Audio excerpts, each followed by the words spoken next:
নবীজির আলোচনার মাধ্যমে নবীজির প্রতি আমাদের মহব্বত বাড়বে। নবীজির আলোচনা শুধু মাহফিলে হয় তা না, নবীজির আলোচনা ঈমানের মধ্যে, নবীজির আলোচনা ইবাদতের মধ্যে, নবীজির এই নামের উচ্চারণ গোটা পৃথিবীর এমন কোনো মুহূর্ত নাই যেই সময় গোটা দুনিয়ার মধ্যে আমার আপনার নবীর নাম কথা উচ্চারিত হয় না।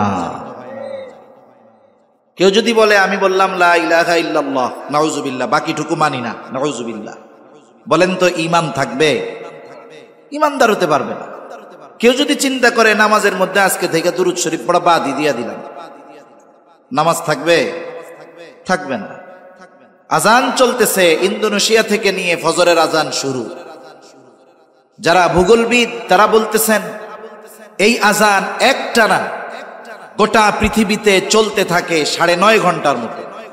আমাদের বাংলাদেশেও একেবারে সেন্ট মার্টিন দ্বীপে যখন মাগরিবের আজান হয়, এর 18 থেকে 20 মিনিট পরে বাংলাদেশের একেবারে পশ্চিম উত্তর কর্নারে পঞ্চগড়, সেখানে মাগরিবের আজান শুরু হয়। তার মানে এই মধ্যবর্তী স্থানে শুধু 18-20 মিনিট ব্যাপী আজান চলতেই থাকে। আজানের মধ্যে নবীর নাম আছে না নাই?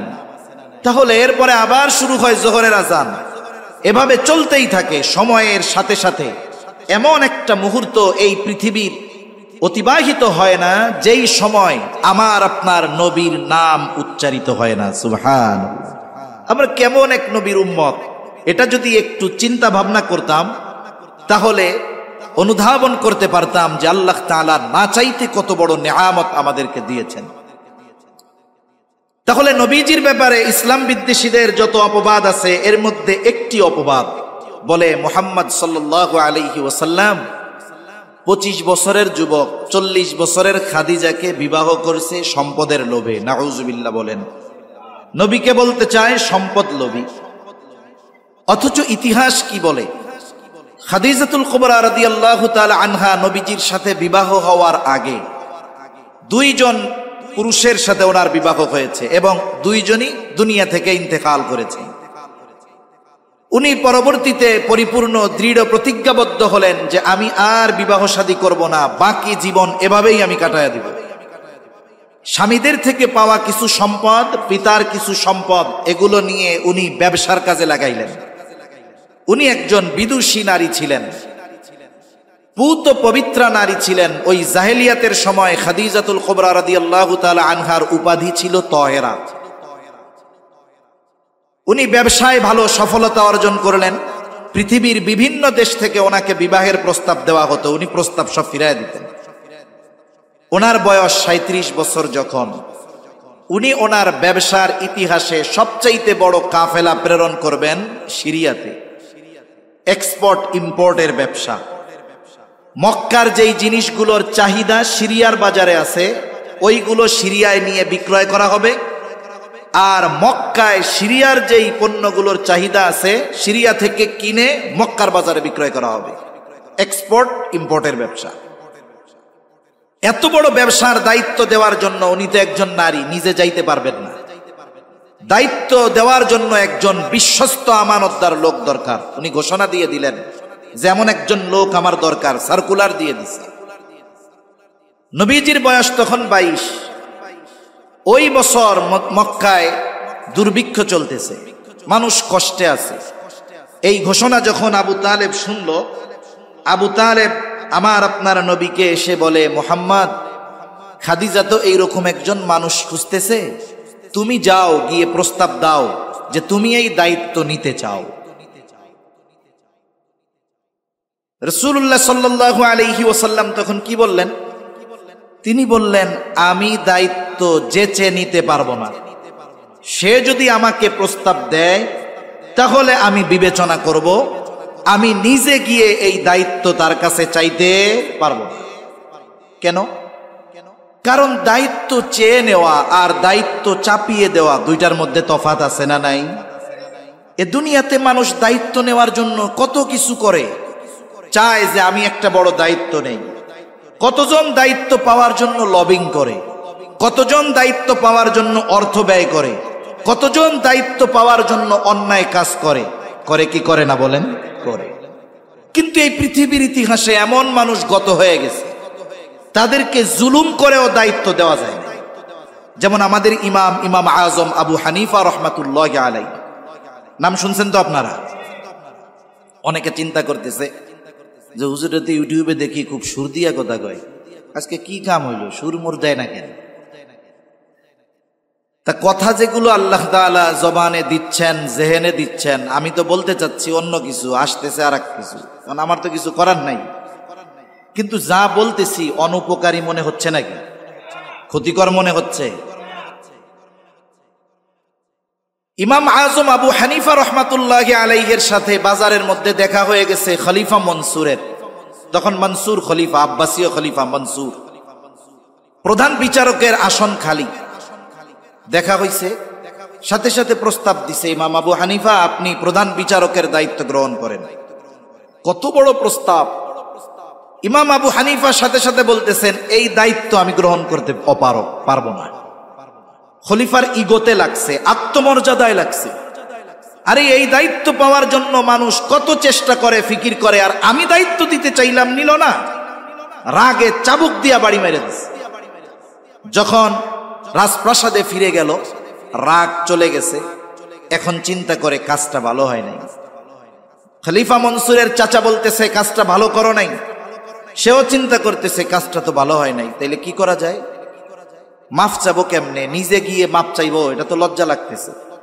নিজের বিশ্বস্ত একজনকে পাঠায়া দিছে ইমাম আবু হানিফার কাছে, সাথে এক থলে স্বর্ণ মুদ্রা দিয়ে দিছে যে যাও, যাইয়া বলবা খলিফা তার আচরণের কারণে লজ্জিত, ক্ষমা প্রার্থী, আপনার কাছে ক্ষমা চেয়েছে। সাথে সাথে যদি মাফ করে দেয়, এই স্বর্ণ মুদ্রার থলে দিয়ে বলবা এটা আপনি গ্রহণ করলে খলিফার পক্ষ থেকে হাদিয়া, আপনি গ্রহণ করলে খলিফা সুনিশ্চিত হবে যে আপনি তাকে মাফ করে দিয়েছেন। লোকটা গেছে ইমাম আবু হানিফার কাছে, মাফ চাওয়ার সাথে সাথে উনি মাফ করে দিয়েছেন। কিন্তু যখনই হাদিয়া দিতে চায় উনি আর নেয় না। কেন নেয় না? কারণ বলেন তো, এই এক থলে স্বর্ণ মুদ্রা খলিফা মনসুর নিজের বাপের টাকা থেকে দিয়েছে নাকি রাষ্ট্রীয় কোষাগার থেকে দিয়েছে? কোন শাসকের জন্য এই অধিকার নাই যে সে রাষ্ট্রীয় সম্পদ ব্যক্তিগত কাজে ব্যবহার করবে, বরং শাসক ওই সম্পদের রক্ষণাবেক্ষণ করবে। এই জন্য প্রতি মাসে তাকে নির্দিষ্ট একটা ভাতা দেওয়া হয়। ওই ভাতার বাইরে একটা টাকা নিজের জন্য ব্যবহার করার অনুমতি তাকে দেওয়া হয় নাই। তাহলে কি হবে? দায়িত্বের খেয়ানত হবে। বলছে যাও ফেরত দিয়া দিবা, আবার এটাও বলে দিবা যে তার ভাতার বাইরে একটা টাকা নিজের ব্যক্তিগত কাজে ব্যবহার করার অধিকার তার নাই। লোকটা গিয়ে খুব তেল মশলা লাগায়া খলিফার কাছে এই কথাটাকে উপস্থাপন করছে। আমরা তো অনেক সময় একজনের ব্যাপারে বলতে গেলে তিলকে তালও বানায় ফেলতে পারি। আর একজনকে ছোট বানানোর জন্য যত তন্ত্র মন্ত্র দরকার, এগুলো আমরা মোটামুটি খুব ভালোই জানি। এইভাবে উপস্থাপন করেছে, খলিফা প্রচন্ড রাগান্বিত হয়ে গেছে। পাইক পেয়ারাদারকে বলতেছে যাও, কত বড় সাহস, আমার ব্যাপারে এরকম বলে, আটক করো, জেলখানায় আটকাও। ঐতিহাসিকেরা লিখতেছেন চাবুক দিয়ে আঘাত করা হতো আর বলা হতো আপনি দায়িত্ব নেন প্রধান বিচারকের, তাইলে ছেড়ে দেওয়া হবে, নাইলে ছাড়া হবে না। চাবুকের আঘাত, জেল, জুলুম সহ্য করেছেন, তবুও দায়িত্ব নেন নাই। ঐতিহাসিকদের দুইটা মত পাওয়া যায়। একটা হলো উনি প্রচন্ড অসুস্থ, একটা সময় ওনাকে খাবারের সাথে বিষ প্রয়োগ করে হত্যা করে ফেলা হলো। আরেকটা মত হলো উনি যখন প্রচন্ড অসুস্থ, ওনাকে জেলখানা থেকে ছেড়ে দেওয়া হলো, কিন্তু গৃহবন্দী করে ফেলা হলো। জিজ্ঞাসা করা হলো ইমাম আবু হানিফা, যেই দায়িত্ব নেওয়ার জন্য এত জুলুম অত্যাচার আপনার উপরে, সেই দায়িত্ব গ্রহণ করার যোগ্যতা পরিপূর্ণ আপনাকে আল্লাহ তাআলা দিয়েছিলেন, জুলুম সহ্য করলেন কিন্তু দায়িত্ব কেন নিলেন না? আবু দাউদের হাদিস, নবীজি বলেন তোমাদের কেউকে যদি কোনো দায়িত্ব দেওয়া হয়, ওই দায়িত্বের যদি কেউ খেয়ানত করে, নবীজি বলেন খেয়ানতটা যদি সুচ পরিমাণ হয়, সুচ পরিমাণ, কিয়ামতের দিন ওই লোকটা আল্লাহ তাআলার সামনে খেয়ানতের বোঝা নিয়ে উপস্থিত হবে। ইমাম আবু হানিফা জানে যে দায়িত্ব নেওয়ার আগে এই দায়িত্ব সম্পর্কে আমাকে আল্লাহ জিজ্ঞাসা করবে না দায়িত্ব না নিলে, কিন্তু দায়িত্ব নেওয়ার পরে যদি আমি এই দায়িত্ব পালন না করতে পারি, আল্লাহ তাআলার কাছে জিজ্ঞাসিত হতে হবে। এই জন্য আমাদের অতীতের অনেক মানুষ জুলুম সহ্য করেছেন, তবু দায়িত্ব নেন নাই, পদ নেন নাই। আর আমরা অনেক সময় পদ নেওয়ার প্রতিযোগিতাও করি, ঠিক কিনা বলেন? তা কোন কথার থেকে গেলাম? যে রাসূল সাল্লাল্লাহু আলাইহি ওয়াসাল্লাম বলতেছেন যে আমি তাকে প্রস্তাব দিতে পারবো না, সে যদি প্রস্তাব দেয় ভেবে দেখব। কেন?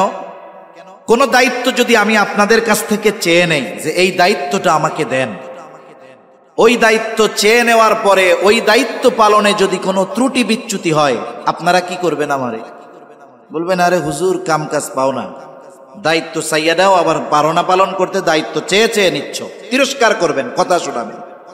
কিন্তু আমি দায়িত্ব নিতে চাই না, আমি চাই না দায়িত্ব নিব। আপনারা চাপায়া দিছেন, চাপায়া দেওয়ার পরে আমার দ্বারা যদি কোনো ত্রুটি হয়ে যায়, আপনারা বলার আগে আমি আপনাদেরকে জোর গলায় বলবো দায়িত্ব দিছেন কেন? ঠিক কিনা বলেন?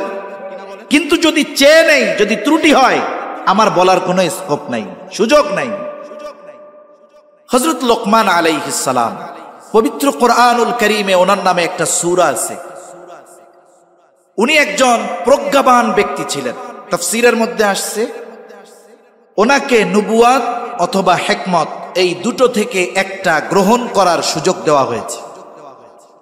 উনি হিকমতকে গ্রহণ করেছেন, নবুয়াতির মতো মর্যাদাপূর্ণ বিষয়কে উনি গ্রহণ করেন নাই। গ্রহণ করেছেন কোনটা? হিকমত। প্রত্যেকটা নবী পরিপূর্ণ হিকমতওয়ালা, কোনো সন্দেহ নেই। তাহলে উনি যদি নবুয়াত গ্রহণ করতেন, হিকমত এমনিই পেয়ে যাইতেন। কিন্তু নবুয়াত গ্রহণ না করে হিকমত কেন গ্রহণ করলেন? জিজ্ঞাসা করা হইল। তিনি বললেন, আল্লাহ তাআলা যদি আমাকে নবুয়াত দিতেই চাইতেন, তাহলে দুইটা বিষয় আমার সামনে পেশ করে আমাকে বেছে নেওয়ার সুযোগ দিতেন না, বরং নিজের থেকে সরাসরি নবুয়াত আমাকে দিয়ে দিতেন। ঠিক কিনা বলেন?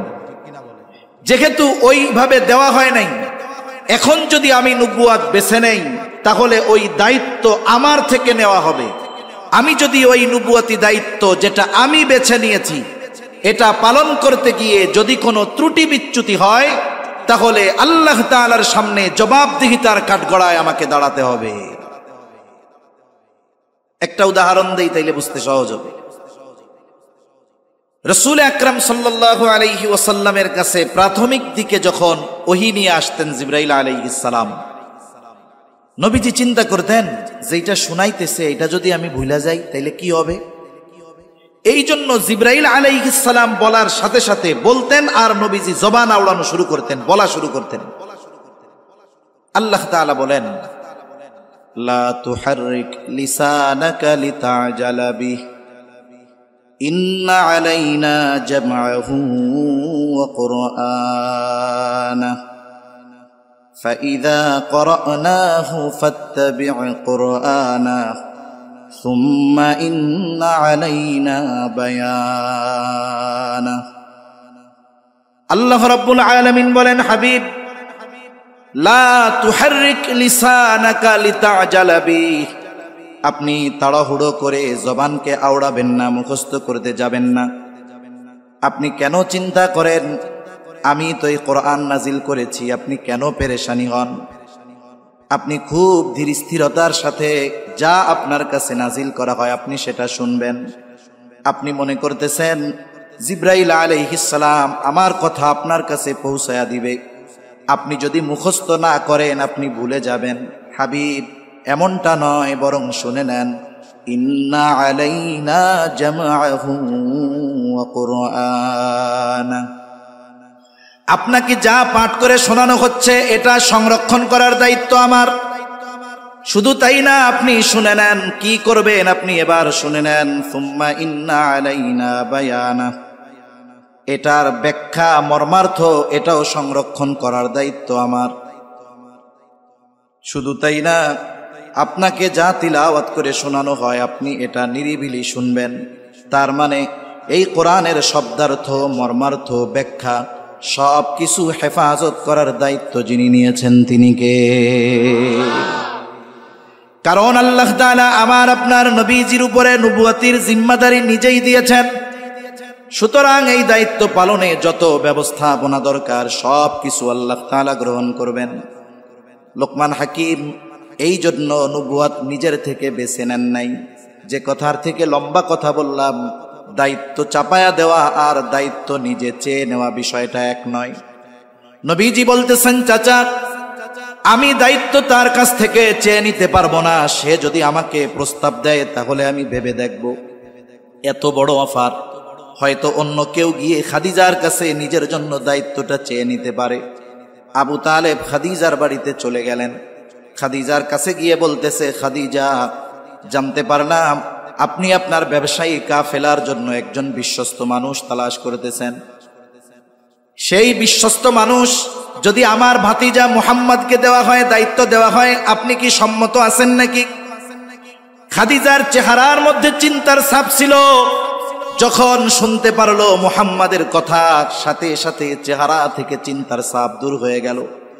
কিছু বলার আগেই আবু তালেব বুঝতে পেরেছে এই প্রস্তাবে তিনি সম্মত আছেন। খাদিজা এবার বলে, এই দায়িত্ব যদি মুহাম্মদ গ্রহণ করে এর চাইতে উত্তম আর কি বা হতে পারে। তার মানে খাদিজাও আশা করে এরকম লোক। আবু তালেব এবার বলতেছে, তবে সমস্যাটা হলো আপনি যদি নিজের থেকে মুহাম্মদকে প্রস্তাব দেন তাহলে সে হয়তো দায়িত্বটা নিতে পারে। খাদিজা তখন কি বললেন? খাদিজা তখন বললেন, আবু তালেব মুহাম্মদ ব্যতীত আপনি যদি অন্য কারো ব্যাপারে আমাকে এমনটা বলতেন, আমি কশ্চিনকালেও মুহাম্মদ ব্যতীত অন্য কারো কাছে এই ব্যাপারে প্রস্তাব দিতাম না। তাকে প্রস্তাব দিতে আমার কোনো অসুবিধা নেই। এইবার খাদিজা আমার আপনার নবীকে প্রস্তাব দিলেন। আমার আপনার নবী দায়িত্ব গ্রহণ করলেন। কাফেলা রওনা হয়ে গেল। কাফেলার মধ্যে ওই কাফেলার খেদমতের জন্য খাদিজা দায়িত্ব দিয়ে দিল মায়সারাকে, তার গোলাম।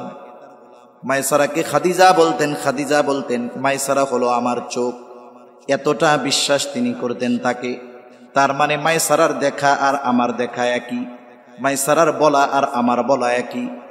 মায়সারাকে দায়িত্ব দেওয়া হলো যে সবার প্রতি খেয়াল রাখবা, বিশেষ করে মুহাম্মাদের ব্যাপারে খেয়াল রাখবা। আমার আপনার নবী সিরিয়া চলে গেলেন। যে পণ্যগুলো নিয়ে গেছেন প্রায় দ্বিগুণ লাভে নবী বিক্রয় করলেন। আবার সিরিয়া থেকে যেই পণ্যগুলো কিনে আনলেন মক্কার বাজারে ওই রকম প্রায় দ্বিগুণ লাভে নবীজি বিক্রয় করলেন। লম্বা এক সফর শেষে নবীজি আসছেন। খাদিজার কাছে সব কিছু বুঝাইয়া দেওয়া হলো। খাদিজা মায়সারার কাছে গোটা সফরের কারগুজারি শুনতে চায়। কারগুজারি শুনাইল। বিশেষ করে আমার আপনার নবীর ব্যাপারে কয়েকটা আশ্চর্যজনক ঘটনা সে বর্ণনা করলো। একটা ঘটনা সে বলতেছে, গোটা আকাশের কোথাও কোনো মেঘ নাই, প্রচন্ড রোদ, কিন্তু মুহাম্মাদের সাথে যখন আমরা পথ চলতাম সব সময় এক খণ্ড মেঘ মুহাম্মাদকে সব সময় ছায়া প্রদান করত। এটা ছিল দুইজন ফেরেশতা, তারা তাদের ডানা দিয়ে নবীজিকে রৌদ্রের কষ্ট থেকে হেফাজত করতেন। আবার আরেকদিন ঘুমায় আছে মুহাম্মদ গাছের ছায়ায়। স্বাভাবিকভাবে সূর্য যখন সরে যাবে গাছের ছায়াও সরে যাবে, এটাই স্বাভাবিক। কিন্তু সূর্য সরে যায়, গাছের ছায়া সরে না। কি ব্যাপার? কাছে গিয়ে দেখি সূর্য সরে গেছে ঠিক, কিন্তু গাছ তার জায়গা থেকে সরে নাই। গাছ বাঁকা হয়ে আমার আপনার নবীকে ছায়া প্রদান করতে থাকে। আর এক জায়গায় নবীজি বিশ্রাম নিচ্ছেন। ওইখানে মায়সারার সাথে একজন পাদ্রীর দেখা হয়ে গেল। পাদ্রী মায়সারার কাছে জিজ্ঞাসা করে, কে ওই যুবক, নাম কি, বংশ কি, বাড়ি কোথায়, বিস্তারিত সব কিছু জানার পর ওই ব্যক্তি, ওই পাদ্রী মায়সারাকে বলতেছে, এই যুবক ভবিষ্যতে হয়তো নবী হবে। এই কথাগুলো যখন খাদিজার কাছে বলা হলো, খাদিজার ওই যে চাচাতো ভাই আরাকা বিন নাওফেল, ওই সময় তিনি তার কাছে গেছেন। যেই রকম কোন খবর টবর আছে নাকি, তুমি তো বড় আলেম বিজ্ঞ মানুষ। আরাকা বিন নাওফেল জানায়া দিল, হ্যাঁ ওই সময় নিকটবর্তী, এমন একজন মহামানবের আবির্ভাবের সময় নিকটবর্তী হচ্ছে। খাদিজাও চিন্তা করতেছে হয়তো সে হতে পারে সেই মহান ব্যক্তি। এইবার খাদিজা বিবাহ করতে রাজি ছিল না, কিন্তু নবীজির প্রতি তার একটা দুর্বলতা কাজ করা শুরু করলো। বান্ধবীদের মজলিসে খাদিজা বারবার শুধু আমার আপনার নবীর প্রশংসা করে। বান্ধবীরাও বলে, কি ব্যাপার, তুমি শুধু মুহাম্মাদের এত প্রশংসা করো কেন? তোমার কি মুহাম্মাদকে পছন্দ হয় নাকি? যদি পছন্দ হয় তাহলে তাকে তুমি বিবাহের প্রস্তাব দিয়া দাও। ওই সময়টাকে আমরা জাহেলিয়াতের সময় বলি। অথচ দেখেন ওই সময়ে বিধবা বিবাহ করাকে খারাপ কিছু মনে করা হইতো না, বরং এরপরে তো নবীজি বিধবা বিবাহ করার ফজিলতের কথাও নবীজি বলছেন। আবার যদি বয়সে কেউ বড় হতো, কোন নারী বড় হলে, বয়সে বড় হলে তাকে বিবাহ করাটাও খারাপ কিছু মনে করা হতো না। কিন্তু এই সমাজে কোন যুবক যদি বলে যে আমি অমুকরে বিবাহ করতে চাই, তার 2টা স্বামী ইন্তেকাল করছে, এখন তার একটু বিবাহ করতে চাই, মা বাবা যদি আল্লাহর ওলিও হয় হার্ট ফেল করে পড়ে যাবে যে না না না এই কাম তুই করিস না, ইজ্জত যাইব গা। এটা আমাদের নিচু মন মানসিকতার কারণে। এজন্য ওই সময়ও বিধবা বিবাহ করা খারাপ কোনো কিছু ছিল না। আবার যদি বয়সে বড় হয়, এক্ষেত্রেও কেউ মাইনা নিতে চাবে না, বরং বন্ধু বান্ধব যারা আছে তারা বলবে ভালোই হয়েছে, তোমার বউরে ভাবি বলবো না দাদি বলবো টের তো ভাই না, বয়সে বড় যে। আবার যদি বাচ্চা কাচ্চা কোনো থাকে তাইলে বলবে যাক খালি বউ পাও নাই, সাথে একটা ফিরিও পেয়ে গেছে। এই কথাগুলো আমাদের নিচু মন মানসিকতার পরিচয় বহন করে। এই যে গতদিন একটা ঘটনা ঘটছে, সেই সুদূর সিলেটে এক আলেম, তিনি 2য় বিবাহ করেছেন। যতদূর আমি লম্বা অনেক কিছু জানি না, যতদূর শুনলাম অনলাইনে ফেসবুকে দেখলাম যে প্রথম স্ত্রী যিনি, তিনি নিঃসন্তান, সন্তান হয় না, এই কারণে তিনি 2য় বিবাহ করেছেন। এই 2য় বিবাহ করার কারণে প্রথম স্ত্রী স্বামীর উপরে এতটা রাগান্বিত হয়েছে, রাতের বেলায় তাকে অচেতন হওয়ার জন্য কিছু খাওয়াই দিছেন খাবারের সাথে। যখন তিনি অচেতন, তাকে শ্বাসরুদ্ধ করে হত্যা করে খাটের নিচে ফালায় রাখছে। পরে বাপের বাড়ি গিয়ে, শ্বশুর বাড়ি গিয়ে বলতেছে খুঁজা তো পাওয়া যায় না। এরপরে খুঁজে খুঁজে ঘরের মধ্যে পাওয়া গেছে। তা এমন এক অবস্থা, ওই সময় এটাকে খারাপ কোনো কিছু মনে করা হইতো না। আর খাদিজার চরিত্রের সৌন্দর্যের ব্যাপারে তো আরবের মানুষই বলছে তিনি তাহেরা, পুত পবিত্রা। খাদিজা বলতেছে আমি যদি মুহাম্মদকে প্রস্তাব দেই আর সে যদি আমার প্রস্তাব ফিরিয়ে দেয় তাহলে আমার জন্য এটা লজ্জার কারণ হবে। মেয়েটা বলে তাহলে আমি তোমার পক্ষ থেকে প্রস্তাব দিয়ে দেই। বলে না, তুমি তার মনোভাব জানতে পারো, তবে আমি যে তোমাকে অনুমতি দিয়েছি এটা যেন সে না জানে।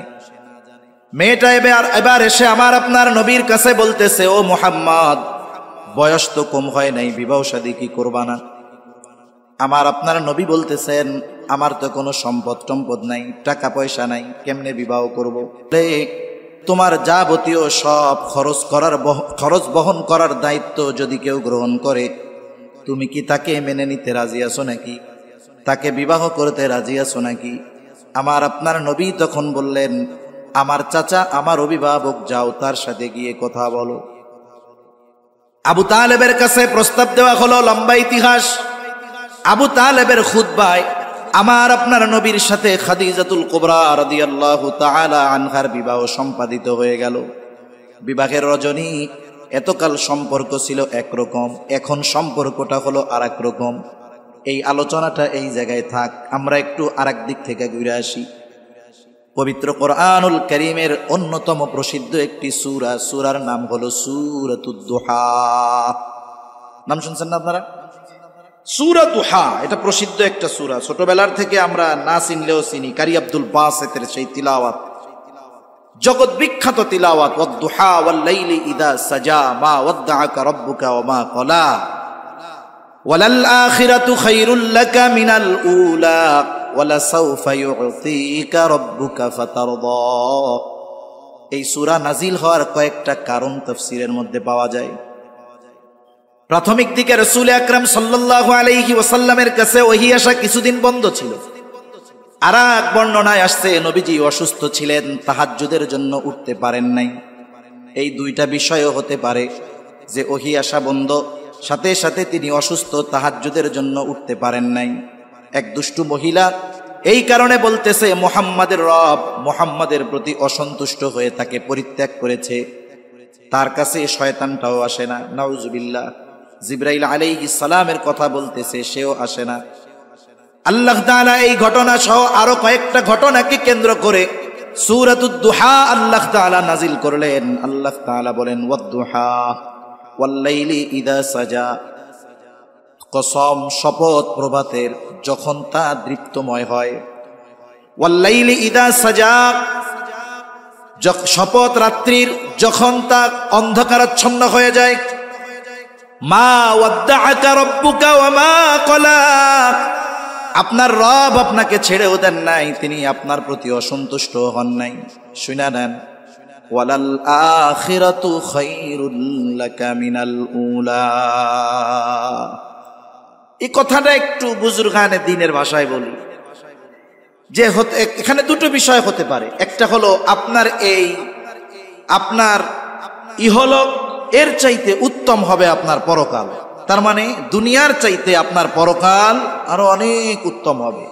আর একটা হলো না, আপনার প্রতিটা মুহূর্তে আপনার অবস্থা পরিবর্তন হবে। কেমনে?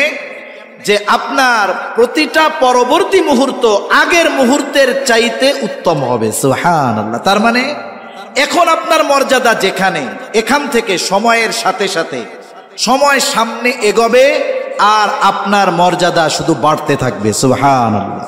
এখন আপনি যত মর্যাদাপূর্ণ আছেন, এই সময়টা আপনার জন্য যত কল্যাণকর, এর চাইতে পরেরটা শুধু বাড়তে থাকবে, বাড়তে থাকবে, বাড়তে থাকবে। এমন নয়, আমাদের জীবনে এমনটা হয়, কিছুকাল নিচু উঁচু একটা গ্রাফ থাকে, যেটায় উঁচু নিচু থাকে, কিন্তু আপনার ব্যাপারে এমনটা নয়। আপনার প্রতিটা ভবিষ্যৎ বর্তমানের চাইতে উত্তম হতে থাকবে। সময় যাবে, এই মুহূর্তের চাইতে পরবর্তী মুহূর্ত আপনার জন্য কল্যাণকর হতে থাকবে। সুবহানাল্লাহ। ওয়ালা সাউফা ইউতিকা রাব্বুকা ফাতারদা, আপনার রব আপনাকে এমন কিছু দিবে আপনি খুশি হয়ে যাবেন। অচিরে আপনাকে এমন কিছু আপনার রব দিবে আপনি খুশি হয়ে যাবেন। এরপরে আল্লাহ রাব্বুল আলামিন আমার আপনার নবীকে নবুয়তির আগে প্রদত্ত 3টা নেয়ামতের কথা বলেন। কয়টা নেয়ামতের কথা? এখানে এটা বলার কারণটা কি? বুজুর্গানে দ্বীন বলেন, বলার উদ্দেশ্যটা এটাও হতে পারে যে হাবিব, আপনাকে যখন আমি নবুয়তি দেই নাই তখন আপনাকে আমি ভুলে যাই নাই, ছেড়ে দেই নাই। আর আপনাকে নবুয়তি দেওয়ার পর আমি আপনার উপরে অসন্তুষ্ট হব আর আপনাকে আমি ছেড়ে দিব, এটা কখনোই হতে পারে না। অনেক সময় আছে, অনেক মানুষ এমনটা হয়, বর্তমান অনুগ্রহের কথা বা অনুগ্রহের ব্যাপকতা বোঝানোর জন্য অতীতে যদি তার প্রতি কোনো অনুগ্রহ থাকে সেটার কথা উল্লেখ করে। বলে, মিয়া এমন করতেছ, তোমার ওই কষ্টের দিনে আমি তোমারে ভুলা যাই নাই, আজকে ভুলা যাবো, এটা হইতে পারে? তার মানে অনেক সময় মানুষের প্রতি মানুষের আন্তরিকতা, মোহাব্বত, ভালোবাসা প্রকাশ করতে গিয়ে তার প্রতি যদি অতীতে কোনো ইহসান থাকে ওটাকে মানুষ উল্লেখ করে যে ওই সময় তোমারে আমি ভুলি নাই কষ্টের দিন, আর এখন তোমারে ভুলা যাব। আল্লাহ তাআলাও কেমন যেন বলেন, হাবিব নবুয়তি দিয়েছি, এখন আপনাকে আমি কেন ভুলে যাব, আপনার উপরে কেন অসন্তুষ্ট হব? ওই সময়গুলোতে তো বলি নাই। কোন সময়? আল্লাহ তাআলা বলেন, আলাম ইয়াজিদকা ইয়াতীমান ফাআওয়া ওয়া ওয়াজাদাকা দাল্লান ফাহাদা ওয়া ওয়াজাদাকা আইলান ফাআগনা। আল্লাহ রাব্বুল আলামিন এবার বলেন, আলাম ইয়াজিদকা ইয়াতীমান ফাআওয়া, তিনি কি আপনাকে ইয়াতীম অবস্থায় পায় নাই? ইয়াতীম অবস্থায় পাওয়ার পর আল্লাহ তাআলা ওই অবস্থার উপরে আপনাকে ছেড়ে দেয় নাই। আল্লাহ তাআলা বলেন উত্তম লালন পালনের ব্যবস্থা তিনি করছেন। তার মানে আল্লাহ বলেন ইয়াতীম অবস্থায় পেয়ে ওই অবস্থার উপরে ছেড়ে দেই নাই, উত্তম লালন পালনের ব্যবস্থা করেছি। সাধারণত মনে করেন যারা মুরব্বী আছেন, ওনার একটা ছেলে আছে, ছেলেটাকে বিবাহ দিয়েছে, এইবার পুত্রবধূ তিনি গর্ভবতী, সন্তান হবে। আল্ট্রাসোনোগ্রাম করে জানতে পারছে ওনার ছেলের যেই পেটে, ছেলের স্ত্রীর যেই পেটে বাচ্চা, এটা হলো ছেলে সন্তান। বলেন তো, তিনি দাদা হবেন, ছেলে বাবা হবে, বাচ্চাটা ছেলে, খুশি হবে নাকি বেজার হবে? খুশি হবে না? দাদিও খুশি হইব। দাদি যদিও মহিলা, কিন্তু যদি শোনে পোলার ঘরে পোলা হবে, খুশি বেশি হয়। কত আনন্দ, কত খুশি। এখন মনে করেন ডেলিভারির টাইম আছে 2 মাস, কয় মাস? সবাই দাদি আগের থেকে খেতা সেলাই করতেছে, করে না গ্রামে এখনো খেতা সেলাই করতেছে। দাদা মার্কেটে বাজারে গেলেই যদি দেখে ছোট মানুষের কিছু আছে, আগের থেকেই আনন্দে কিনা নিয়ে আসে। 2 মাস আছে দুনিয়ায় আসতে, কত যত্ন আদর লালন পালন করতে হবে, এই জন্য কত প্রস্তুতি। হঠাৎ করে দাদার ছেলে মারা গেছে, মানে যেই ছেলেটা দুনিয়ায় আসবে তার বাপ মারা গেছে। বলেন তো কি আনন্দের জোয়ার ছিল, এই আনন্দের জোয়ার আর থাকবে? থাকবে না।